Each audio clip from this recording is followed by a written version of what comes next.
Famous footballer George best ने अपनी young age में बहुत सारा पैसा कमाया, लेकिन कुछ ही सालों में वो कंगाल हो गए। तब उन्होंने कहा, I spent a lot of money on wine, birds and fast cars. दोस्तों, अमीर से अमीर आदमी भी अगर सेविंग नहीं करेगा तो एक दिन जरूर कंगाल हो जाएगा। कई लोग जिन्हें पैसे की तंगी का सामना करना पड़ता है, उनकी जिंदगी इस फुटबॉल खिलाड़ी जैसी हो सकती है। उन्हें लगता है कि उनके इतने सारे खर्च हैं तो वो कैसे कुछ बचा सकते हैं। इस फाइनेंशियली प्रॉब्लमैटिक माइंडसेट से बाहर निकलना बहुत मुश्किल है। सेविंग आपकी फाइनेंशियल सिक्योरिटी के लिहाज से बहुत जरूरी है। सेविंग के बिना आपकी फाइनेंशियल लाइफ बहुत बड़े खतरे में पड़ सकती है। इसलिए आपको इस तरह के माइंडसेट से बाहर निकलने के तरीके ढूंढने चाहिए। पैसा किस तरह कमाया जाए और पैसे को किस तरह से खर्च किया जाना चाहिए, यह हमें स्कूल और कॉलेज में नहीं पढ़ाया जाता है। शायद इसलिए ही अमीर लोग और ज्यादा अमीर होते जाते हैं, जबकि गरीब और ज्यादा गरीब होते हैं। और मिडिल क्लास फैमिली की लाइफ तो लोन की किस्तें चुकाने में निकल जाती है। तो दोस्तों, आज के वीडियो में कुछ ऐसे टिप्स बताए गए हैं जिनकी मदद से आप अपनी सेविंग्स को बेहतर बना सकते हैं। इसलिए वीडियो को पूरा देखें।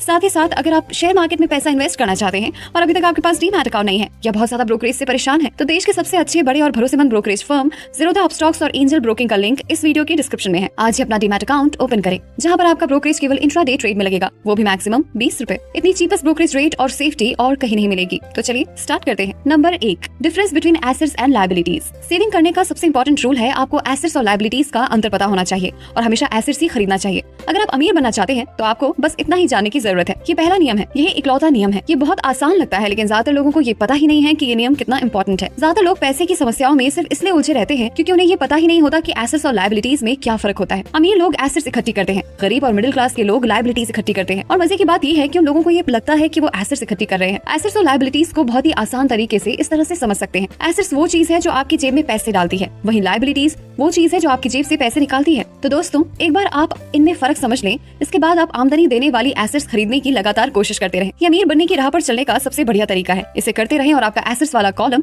बढ़ता रहेगा। अपने लायबिलिटीज और खर्च को कम करने की कोशिश भी करते रहें, इससे पैसा आपके एसेट्स वाले कॉलम में आता रहेगा। ऐसी लायबिलिटीज या पर्सनल चीजों से बचे जिनकी कीमत एक बार घर लाने पर कम हो जाए। आप जिस टाइम एक नई कार शोरूम से बाहर ले जाते हैं, उसकी कीमत 25% कम हो जाती है। ये सच्ची एसेट्स नहीं है, हालांकि आपके दोस्त और आपके घर वाले इसे एसेट मानते हैं। नंबर 2, खुद को सबसे पहले सैलरी दे। आप कोई भी काम करते हैं, उससे आपकी इनकम होती है। उस इनकम से आपके खर्चे चलते हैं, जैसे घर का किराया, बिजली का बिल, टेलीफोन का बिल, स्कूल की फीस एटसेट्रा। अब यहाँ पर आपको ध्यान रखना है, आप कोई नौकरी कर रहे हैं या आपका खुद कोई बिजनेस है, उसमें एक नियम का पालन करें। आप ये तय करें कि जो भी आपकी इनकम है उसमें आप खुद को एक निश्चित सैलरी देंगे। इसे एक एग्जाम्पल से समझें। जैसे आप 20,000 रुपए महीने की कमा रहे हैं और अगर आपने ये तय किया कि आप खुद को 2,000 रुपए सैलरी देंगे, तो आप 20,000 में से 2,000 रुपए की सेविंग करें। बाकी जो 18,000 रुपए बचे, उनसे अपने और अपने घर के खर्चे चलाएं। यहाँ आप पक्का निश्चय कर लें कि कुछ भी हो जाए, आप खुद को सबसे पहले सैलरी देंगे। अगर आप खुद पर काबू नहीं रख पाते तो अमीर बनने की कोशिश भी ना करें। गरीब और मिडिल क्लास के लोग सबसे पहले अपने बिल्स का पेमेंट करते हैं और खुद को सबसे आखिर में देते हैं, जिसके कारण उनके पास कुछ भी नहीं बचता है। खुद को सबसे पहले सैलरी देने का मतलब ये नहीं है कि आप गैर जिम्मेदार हो जाएं और अपने बिल्स का पेमेंट टाइम से ना करें। इसका मतलब केवल इतना सा है कि जब आप पर बिल्स ना चुकाने के कारण दबाव बढ़ेगा, तो आपको प्रेरणा मिलेगी कि आप ज्यादा पैसा कमाने के तरीके खोजें। लेकिन अगर आप खुद को कुछ नहीं देते तो आप पर कोई दबाव नहीं रहेगा और आप जिस सिचुएशन में हैं उसी सिचुएशन में रहेंगे। तो दोस्तों, इन 2 नियमों पर ध्यान दें। नंबर 1, ऐसे बड़े कर्ज में ना फंसे जिसका पेमेंट आपको करना हो। अपने खर्चों को सीमित रखें, अपनी एसेट्स को सबसे पहले बनाएं, फिर बड़ा घर या शानदार कार खरीदें। चूहा दौड़ में फंसे रहना समझदारी नहीं है। नंबर 2, जब आपके पास पैसा कम हो तो दबाव को बढ़ने दें और अपनी सेविंग या इन्वेस्टमेंट को खर्च ना करें। उस दबाव को ज्यादा पैसा कमाने के लिए इस्तेमाल करें, ताकि आप ज्यादा पैसा कमाने और अपने बिल्स का भुगतान करने के नए तरीकों के बारे में सोच सके। इससे ज्यादा पैसा कमाने की आपकी एबिलिटी भी बढ़ेगी और आपकी फाइनेंशियल बुद्धि भी ज्यादा डेवलप होगी। याद रखिए, गरीब लोगों की आदतें भी गरीब होती हैं। एक आम बुरी आदत है सेविंग में से पैसा निकाल लेना। अमीर लोग जानते हैं कि सेविंग को ज्यादा पैसा कमाने के लिए इस्तेमाल किया जाता है, न कि बिल्स का पेमेंट करने के लिए। नंबर 3, लग्जरी चीजों से बचे। जब आप ज्यादा पैसा कमाते हैं तब आप कुछ लग्जरी चीजें खरीद सकते हैं। इस बारे में एक इंपॉर्टेंट बात ये है कि अमीर लोग लग्जरी चीजें सबसे बाद में खरीदते हैं, जबकि गरीब और मिडिल क्लास के लोग अक्सर बड़ी कार, महंगी ज्वेलरी जैसे लग्जरी चीजें इसलिए खरीद लेते हैं ताकि वो अमीर दिख सके। वो अमीर दिखते हैं, लेकिन असल में वो कर्ज के दलदल में गहरे धंसते चले जाते हैं। वो लोग जिनके पास पीढ़ियों से पैसा है, जो लंबे टाइम से अमीर हैं, वो सबसे बड़े एसेट्स बनाते हैं। फिर एसेट्स से होने वाली आमदनी उनके लिए लग्जरी चीजें खरीद लेती हैं। गरीब और मिडिल क्लास के लोग अपनी खून पसीने की कमाई और बच्चों की विरासत की कीमत पर लग्जरी चीजें खरीदते हैं। ज्यादातर लोग अक्सर इच्छा जगने पर बिना सोचे समझे जाते हैं और कर्ज पर कार या लग्जरी की कोई और चीज खरीद लाते हैं। हो सकता है कि वो जिंदगी से ऊब चुके हों या उन्हें सिर्फ एक नए खिलौने की जरूरत हो। कर्ज पर लग्जरी की चीजें खरीदने से देर सबेर वो आदमी उस चीज से चिढ़ने लगेगा, क्योंकि उसके कारण जो कर्ज लिया गया है वो एक भार बन जाएगा। भीड़ के साथ चलने और पड़ोसियों के ऐशोआराम की नकल के कारण पैसे की बहुत सी समस्याएं पैदा होती हैं। नंबर 4, अपने दोस्तों को सावधानी से चुनें। सबसे पहले तो ये जान लें कि दोस्तों को उनकी अमीरी के हिसाब से ना चुनें। दोस्त अमीर हो या गरीब, बस मुद्दे की बात ये है कि आप उन सभी से सीखें और आप पूरा मन लगाकर उनसे सीखने की कोशिश करें।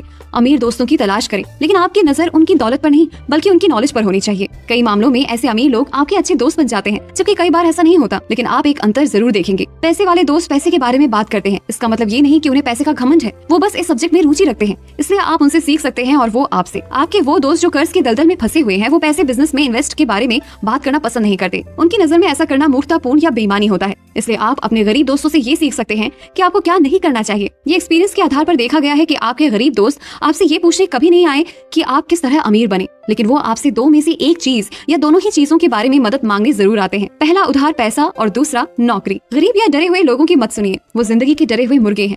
जब पैसे की बात आती है, खासकर इन्वेस्ट की, तो उनकी नजर में आसमान हमेशा गिरने वाला होता है। वो आपको हमेशा ये बता सकते हैं कि कोई चीज क्यों कामयाब नहीं होगी। नंबर 5, फाइनेंशियल बुद्धि में इन्वेस्ट करें। हमारे पास जो इकलौती सबसे पावरफुल कैपिटल है वो है हमारा दिमाग। अगर इसे अच्छी तरह ट्रेन कर दिया जाए तो ये एक पल में ढेर सारी दौलत बना सकता है। इतनी दौलत जो 300 साल पहले के राजाओं और रानियों ने सपने में भी नहीं देखी होगी। एक अनट्रेन्ड इंसान बहुत ज्यादा गरीबी भी बना सकता है, जो पीढ़ी दर पीढ़ी चलने के कारण कई पीढ़ियों तक बनी रह सकती है। तो पैसे के पीछे ना भागे, अपनी फाइनेंशियल बुद्धि को बढ़ाएं, फिर पैसा अपने आप आपके पीछे आएगा। किसी भी काम में जोखिम तो होता ही है, लेकिन ये फाइनेंशियल बुद्धि होती है जिससे आपकी सफलता के अवसर बढ़ जाते हैं। इसी कारण जो चीज एक आदमी के लिए जोखिम भरी होती है वो दूसरे आदमी के लिए उतनी जोखिम भरी नहीं होती। यही वो मूल कारण है जिसकी वजह से आपको स्टॉक, रियल एस्टेट या दूसरे बाजारों में इन्वेस्ट करने के बजाय फाइनेंशियल बुद्धि में इन्वेस्ट करें। आप जितने ज्यादा स्मार्ट होंगे, आपके सफल होने के अवसर उतने ही ज्यादा होंगे। तो दोस्तों, आपके लिए लास्ट में एक होमवर्क है। मुझे कमेंट करके बताएं कि आपके पास कौन कौन सी एसेट है और कौन सी लायबिलिटीज है। हम सभी इस सब्जेक्ट पर डिस्कस करेंगे।